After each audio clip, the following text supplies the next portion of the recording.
going to explain to you the complete experience and the idea behind the festival and what is our long-term vision behind it. I'll give you a little broad preview of what Live Viacom 18 is, why Live Viacom 18 is here doing this festival.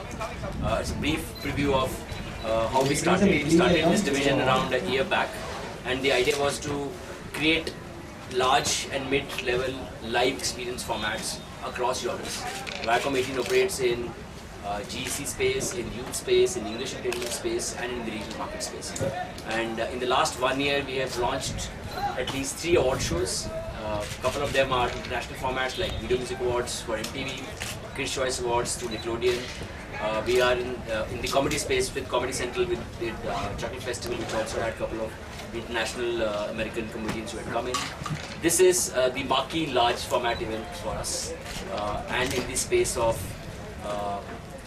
youth per se, and EDM being the major area where youth is today looking at, we found a perfect partnership with Nikhil, who's like family to us, being with us for almost 10 years, and a fantastic local support which came through Starlight with Sailesh and Ashwin and these guys who made sure that our local liaison here and the support from government, especially from the Chief Minister and the Tourism Minister, from the Chief Secretary of Chapalekar. The larger vision which we proposed to the government here was of building tourism in Goa with a strategic perspective, not look at just doing one-off event, which is for us the marquee one is this one, but this becomes a start for us to launch at least 3 more large format events in the adventure space, in the rock music space, and probably one or more area will pick up which is in the interest of tourists. Whatever we do here will have a good, strong broadcast angle, which will make sure that what people experience on ground here with 30,000 or 40,000, 50,000 people, that experience gets broadcasted to millions of houses, which will help Goa to get positioned as an ideal tourist destination, and not only in the music space but in other areas also. Welcome to Supersonic, guys. This is day 1. I don't know how many of you are into dance music and how many of you listen to other forms of music, but I know that in 5 years' time you will definitely be telling someone that you know what, I was there on the first day. Even before the festival started, I was there, because in 5 years' time this is going to be one of the most beautiful things to have come out of India, and it is going to go out of India to other places as well. My name is Nikhil. I'm the festival curator and a partner here at Supersonic. And what we're trying to do over here is create a music festival for people who aren't so much into the spectacle of music, but more into music as a way of life. All of us have that one song that means something really special to us, or that one artist or that album that you can listen to at any time. That feeling that you get when you listen to that one song or that one artist or that one album, that feeling that you get when you think about your friends that you were in college with, when you used to go on picnics together, used to go for a drive together listening to that one song. That feeling as a festival is what I'm trying to create over 5 days. What I'd like to do is take you around the festival today just to show you what we've tried to accomplish. Right from the beginning I've said that this is the birth of something beautiful. We're not going to be absolutely perfect on day 1. What is remarkable though is that in 21 days, this is ridiculous, in 21 days, the Live Viacom 18 team has put this festival together. It is bizarre to even think about it, because all the other festivals that I've worked on, we work on it for about 6 months. From 6 months to 21 days to do this, if there was a world record for it, this would be it. We would have set a world record today. So, do you have any questions before we actually go out? Nikhil, you had been associated with Sunburn for past so many years. So, what I helped create it. I wasn't associated with it. I helped create it. You had created. So, what went wrong, and is that the reason why Supersonic is born? I think somebody said this. I don't know who. Everything has a shelf life, and I think the shelf life for my previous project expired. And it's amazing now to work with a team that I've considered to be family for 16 years. I've been with MTV and Viacom for 16 years, and rather than dwell on the past and what happened in the past, I think we'd like to focus on the present and the future. Then why have it on the same day as Sunburn? Because if you're from Goa, you know that Goa has a season for 6 days, from the 26th to the 31st. if you want to be in dance music in India, and if you want to be in Goa, you have to be there in those 6 days. I have no choice. When I picked those days first for my previous project, I was the one that picked those days because I've been coming to Goa from the 90s. I know when people come into Goa and when they leave. So if you were doing a festival, tell me which days would you do it on? Exactly, same dates. Exactly. I had no choice, man. I mean, Ibiza has a season for 3 months. If Goa has a season for 3 months, hey, we'd pick other days. Hi Nikhil, this is Basil here. Yeah. This festival is clashing with another EDM festival. Yeah. In that regard, that it clashes, why should people prefer coming to this festival as against the renowned international festival? I think the other What sets it apart? the other EDM festival is the Crank Festival.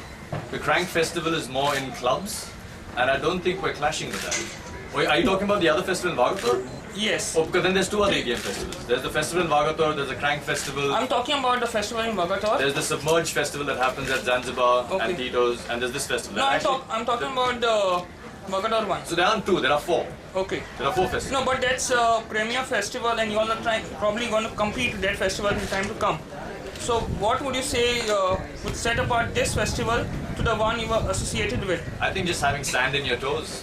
Okay. There is something very beautiful to seeing the sun go down behind you, listening to music with sand in your Okay. toes. And that's something that's always been special to me. Okay. But is there something in the music which will set apart this festival from the one in Bagator? Oh, absolutely. Or some features in the I've festival? taken the choice to do something that is not being done in any festival around the world. Now, what's happening with all the large format festivals around the world is that they're trying to put too many DJs in there, and every DJ gets about 45 minutes or 1 hour to play. It really is like watching a trailer of all the songs of that artist. You don't get to see the whole film. Now, I've taken a choice over here at Supersonic to give the DJs longer sets so that the DJs can tell their whole story through their music. So that is dramatically different, not just from any other festival in Goa, it's dramatically different from any festival around the world. Okay. Giving DJs longer sets, and Okay. we're also going to be doing a spotlight set every year, where a DJ plays for 2.5 hours, and this year that DJ is going to be Ferry Costin. Also what's different is this festival's commitment to the people of Goa and the government of Goa to help boost tourism, and we're demonstrating that by making this festival free for 2 countries every year. So this year we started with Malaysia. Anybody with a Malaysian passport can come to the festival for free. Next year it's going to be Malaysia and 1 more country, that'll be 2. In the 3rd year we will drop Malaysia and then we'll do the 2nd country and a 3rd country, which allows people from that country to come to Goa, experience it, go back to their country, tell their friends, hey, you have to come, and then bring their friends the next time around, which is why we want to host a country for 2 years. Okay. That impacts the revenue of Supersonic because we're giving away free tickets, but that's the commitment that Viacom's made to the government of Goa, that people help boost tourism. So we want to make Goa an attractive place for people to come to experience not just the music over here, but also the culture, the beaches, the food, the people. Okay, the music and the ambience apart, what could the people experience here over the next 5 days?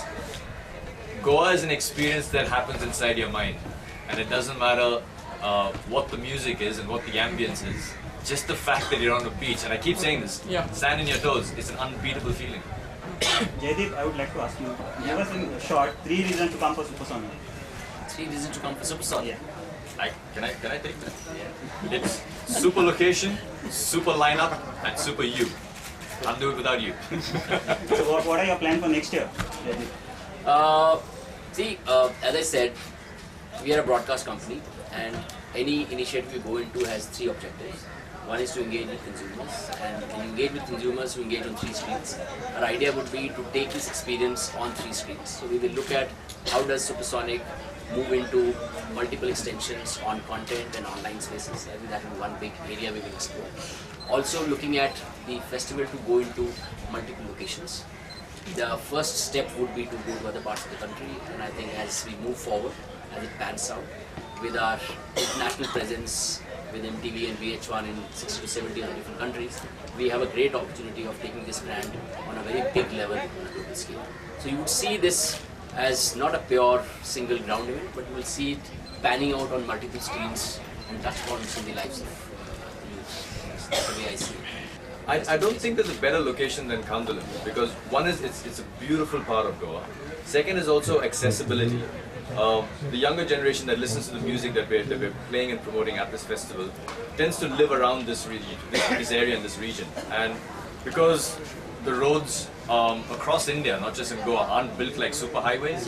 Accessibility and ease of access. You can have people just walking into Supersonic from their hotels over here. You don't have to drive long distances. That's particularly attractive for me from a health and safety point of view as well, because of course people come to the festival, they have a couple of drinks, and I really don't want them to be driving or riding bikes after that. So being able to walk back to your hotel or having access to a lot of taxis around this area makes it a great venue to conduct a dance music festival. Okay, that you have spoken about drinks comes to mind another vice, like such festivals are associated with drugs and drug abuse. How would you all be able to probably not have this happening in your festival? Well, we're working very closely with the administration over here. Supersonic is a strictly drug-free festival. We have drug detection kits on site. We have plainclothes narcotics officers on site. We have police sniffer dogs on site. So we're very, very strict about our zero tolerance policy towards drugs. But just to address the issue on a slightly broader scale, the problem of drugs is symptomatic to the individual, not to the music. If you took the music away, the person who does drugs would still be doing drugs. So I think the media over here has a responsibility to not automatically club music and drugs together, because the two aren't joined at the hip. And I'll say this again, take the music away. The person doing drugs is still going to be doing drugs. And that issue needs to be addressed. The criminality of drugs needs to be addressed rather than saying, oh, this music is drugs. That's the easy way out. I mean, come on guys, you're the media. Be responsible. Both together, the government and Viacom. And I think that commitment from both the government and Viacom is going to be fantastic for the state. I think the first step also when we kind of approached the government to this festival was not at all just talking about this festival. We always approached with a larger picture that we are looking at a holistic strategic plan which is spanned out over a couple of years of building other months as well as hike months like December. Goa needs a similar influx of tourists to come in for at least 2 more months. That is the only way you will have this number of 2 million go to a next level. Otherwise, it won't happen. You can pack as many people in these 6 days. So our agenda or our broad push to the government or the proposal to the government was that we will build at least 3-4 more events which will make the other 3 months also have a good spike in it. So I think that's how it all went on. Do you have any numbers for us? How many footballs expected? How many tickets? I have 4 friends coming. So at least 4 people will be here, and I have a think lot of space. we have a crew of I think about 2,000 people working on Supersonic this year. So there'll be 2,004 people at least. So the competition doesn't bother you. Why not Bangalore? Seriously. Why not Bangalore? Yeah. Why so expensive? I've done so many things in Bangalore. We did Trans Around the World 450, a huge show in Bangalore last year. I brought the Swedish House Mafia back to Bangalore when they were only supposed to do 2 cities in India. We did Tiesto in Bangalore. There's so many things that happen in Bangalore. I love Bangalore. I love Goa just as much though. It's like at home. So, how many of international spectators are you expecting for Supersonic? We're not tracking it this year because we haven't had the time to put those numbers together, but the initiative to invite people from Malaysia, for example, that is going to snowball. So promotions, when we start hosting other countries at Supersonic, those promotions will be done in those countries as well, and we expect to see a significant rise in numbers because from countries around the world, Goa is already an attractive destination. People talk about Goa from San Francisco all the way to New Zealand. They know what Goa is like. The beaches in Goa are mythical and mystical. So if you give them a good reason to come saying, hey, you know what, just get on a plane and come across and your festival ticket is free, I think we'll see a lot more people from other countries coming to Goa.